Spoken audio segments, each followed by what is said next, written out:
Hey everybody, today I want to tell you about the first real conversation I had about pricing. So, if you'll recall from previous videos, I didn't really set the price for my first project. The church had a budget. They came to me and they said, "We will give you $200 for this website." I happily obliged because I was 15.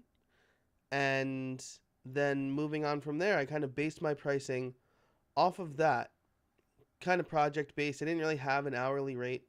Um, and then when somebody asked me for my hourly rate, I just said it was like $10 an hour.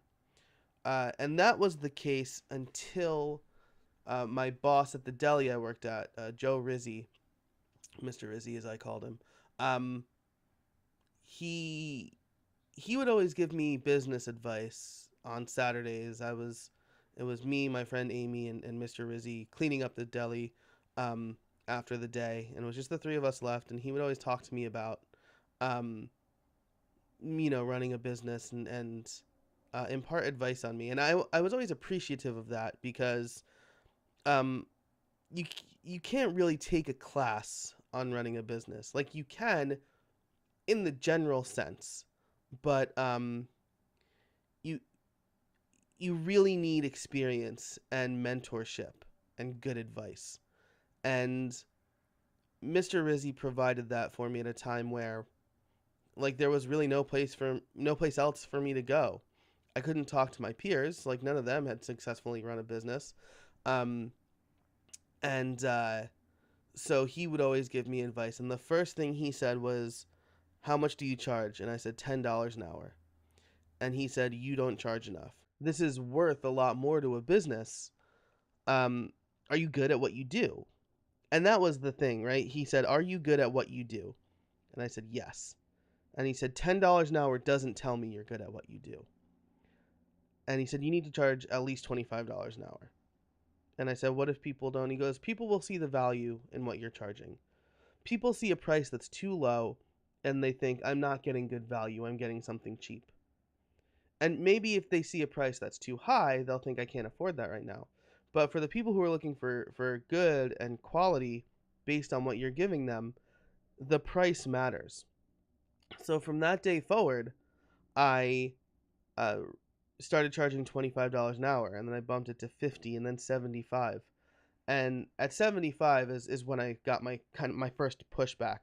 I was talking to somebody met randomly, and we were talking about how she just set up a set up her business, and how she just paid like thousands of dollars for this point of sale system, and she wanted to make sure everything was done right. And I said, "Oh yeah, I make websites." And she goes, "I need a website. How much do you charge?" And I said $75 an hour. And so we followed up later, and I gave her a quote based on like 10 or 15 hours. Um, and she said, "I thought you said you charged 75." And I said 75 an hour. And she goes, "I can't pay that." She goes, I have a nephew who will do it for free." I want to know who all these people are who have a nephew who will do it for free.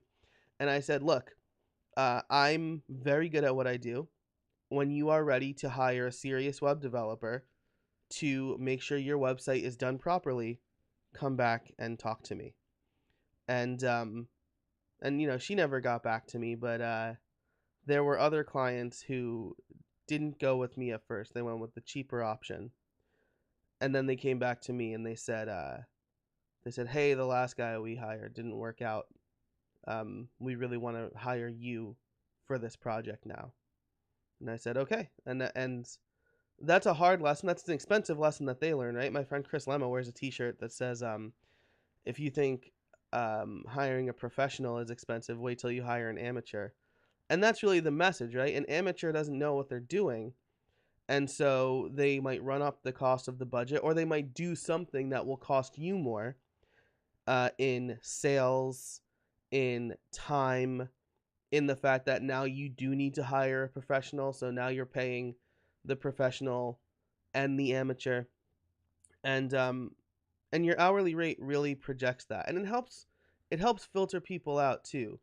The times where I dipped my hourly rate or my project rate because I needed the work were the times that I just got the worst clients. I had a woman who would call me at all hours until I said, "Do not call me past 7 p.m." Um, that same client had a check bounce, and it's because I didn't filter her out with my actual prices. So that lesson that Mr. Rizzi gave me very early on in my career has, I would say, changed the trajectory of my business and my work and the way I approach things, because now I know what I'm worth, at least when I do web design work. And I know what that worth translates to the client. So that was one of the best first lessons I could have gotten, and I'm very grateful to Mr. Rizzi for that. So, um, if you're just starting out, or maybe you're stuck in a rut where you're like, I need to charge more, charge more. You might lose some people. You certainly will, right? But if those people aren't willing to pay you what you're worth, then maybe they're not the best clients for you. So that's just something to think about. Thanks so much for watching this video. If you have a question or a topic that you want me to cover regarding my journey through creating websites, and my journey with making money with computers, feel free to reach out on Twitter at jcasabona, or leave a comment in the comment section below. And if you liked this video, be sure to give it a thumbs up and subscribe. And until next time, get out there and build something.